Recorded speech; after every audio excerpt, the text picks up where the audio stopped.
Welcome to the Dealing with Goliath podcast. The mission of Dealing with Goliath is to sharpen the psychological edge in business leaders with skin in the game, who want to be more effective under pressure, uncover hidden value, and increase profitability. With expert guests across the business spectrum, we deliver gems of insight and wisdom, delving into their methods, their thinking, and approach to business, life, and problem solving. This is the double espresso shot, through our short interview format with 5 questions in about 15 minutes. I'm your host, Al McBride, and my guest today is Bill Prater.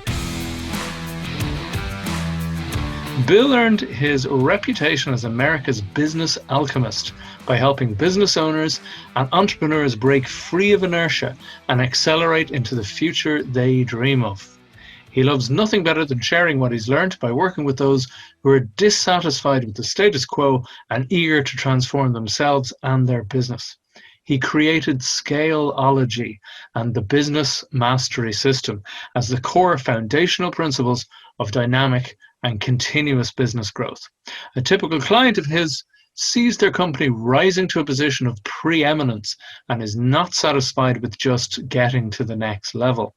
He's helped business owners and entrepreneurs in more than 50 different industries achieve real measurable results using his unique approach to growing revenue, increasing cash flow, and magnifying business value.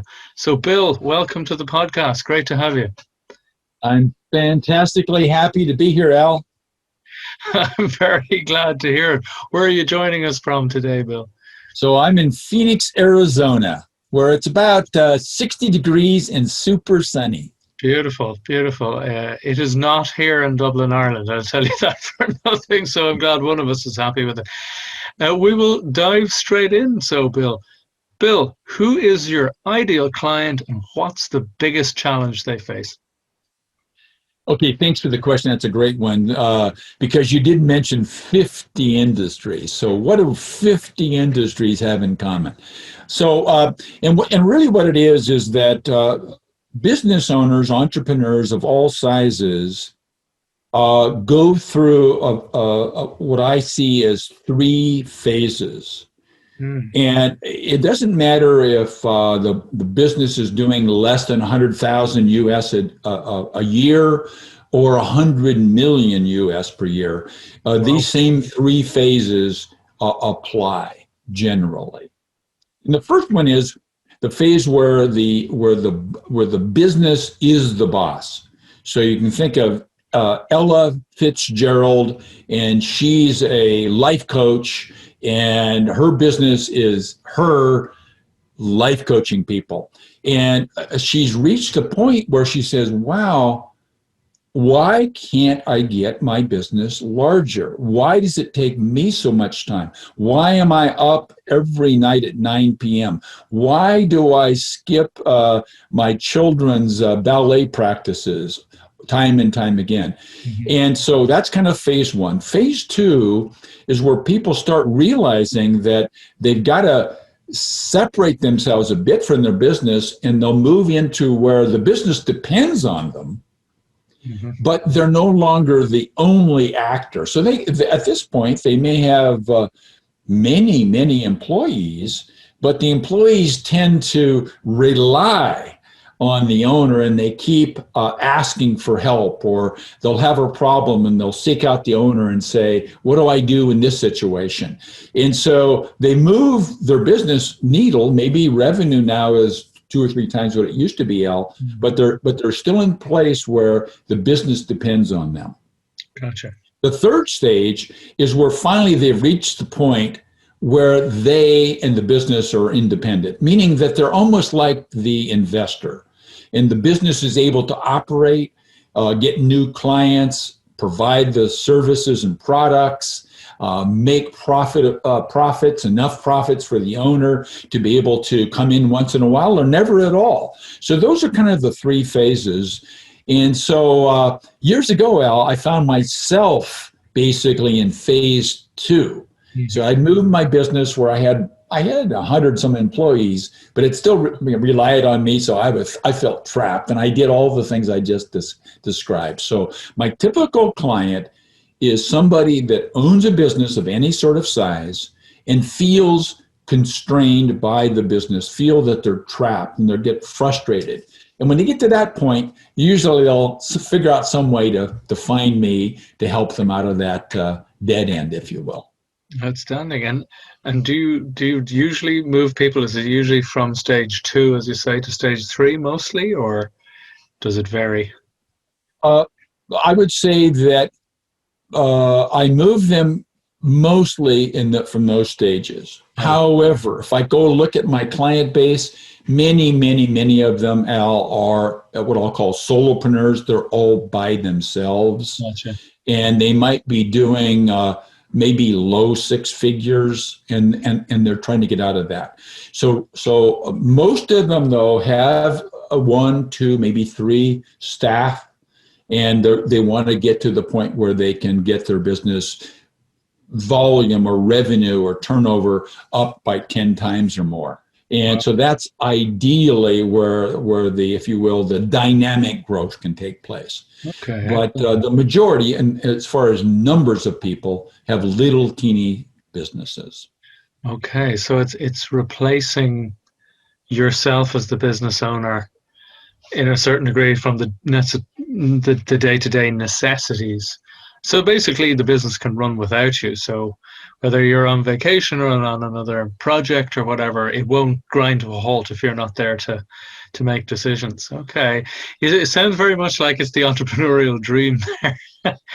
Excellent stuff. So, well, that's a great way to put it. So when you say dream, if you think about many people have started a business, or they've acquired a business moving from some sort of a corporate job or a company job. So they're in this job and they maybe have been promoted 2 or 3 times, but they don't feel free. And so they'll found a business with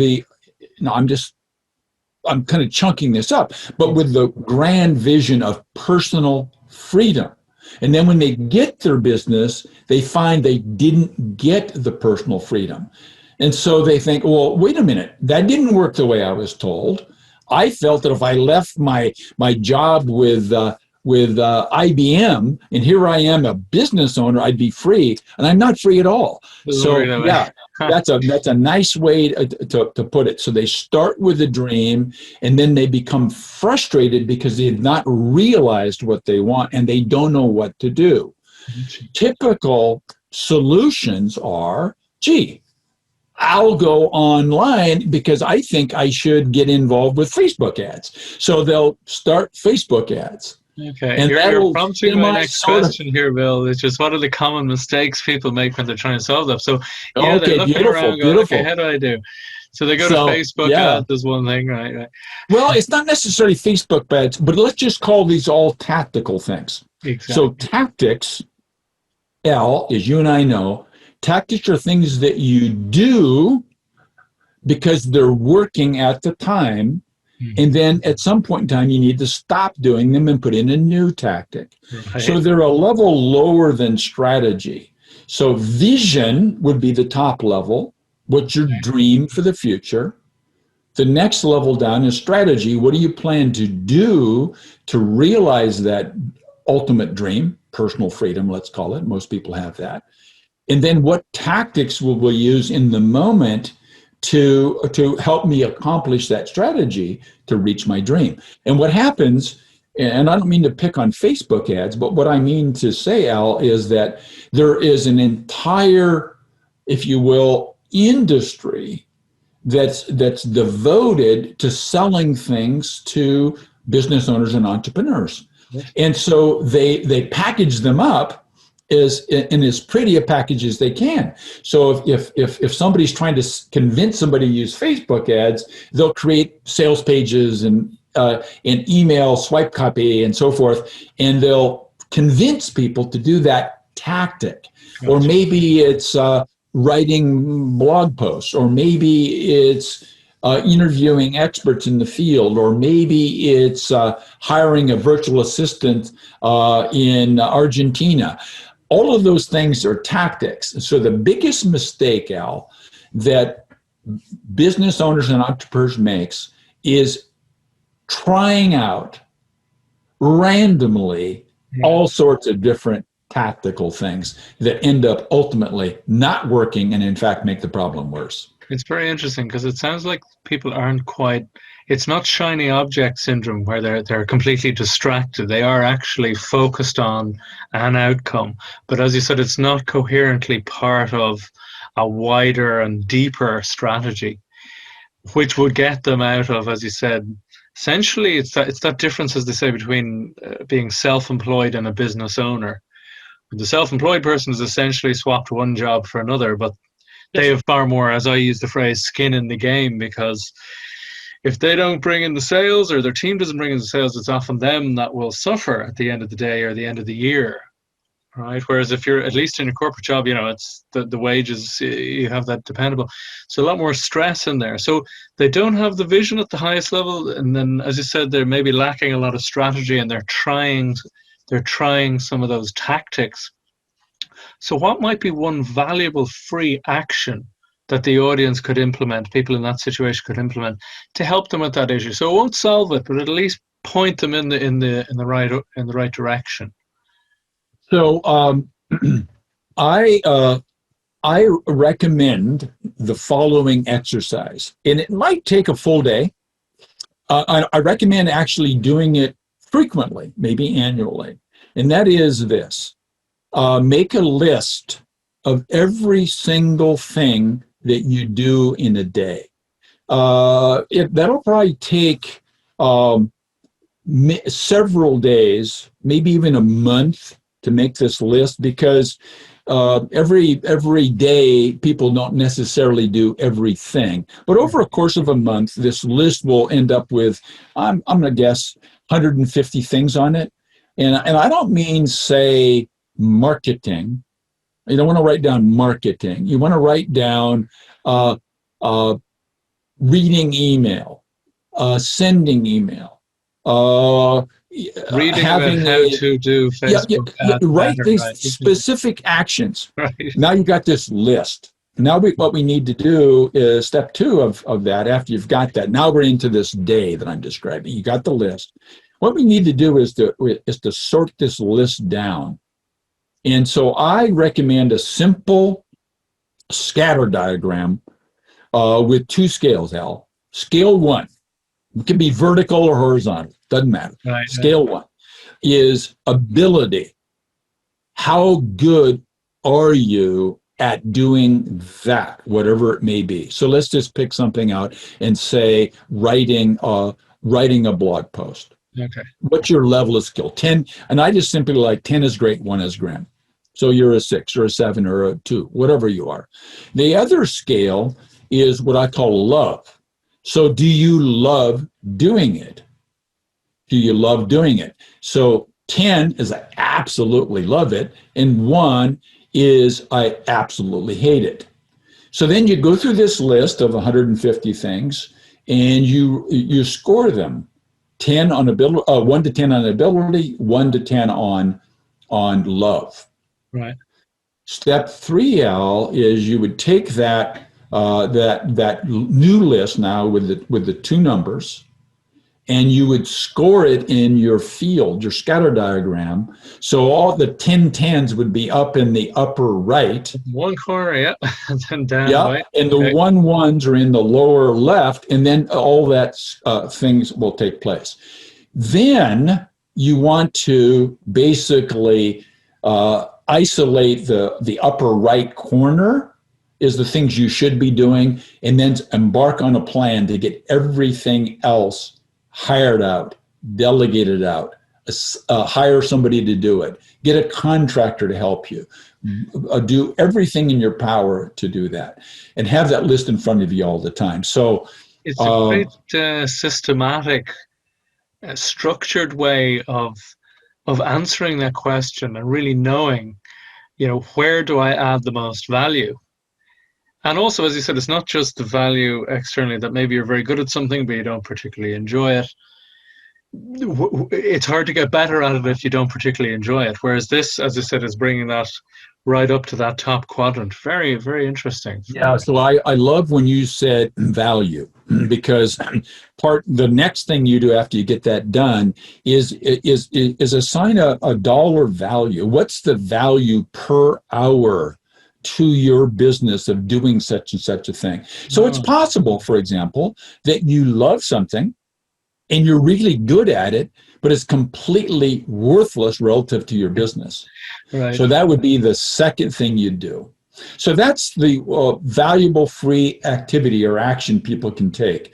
Do Fabulous. that ranking, then put the value down and make sure that you personally are working on the highest value things.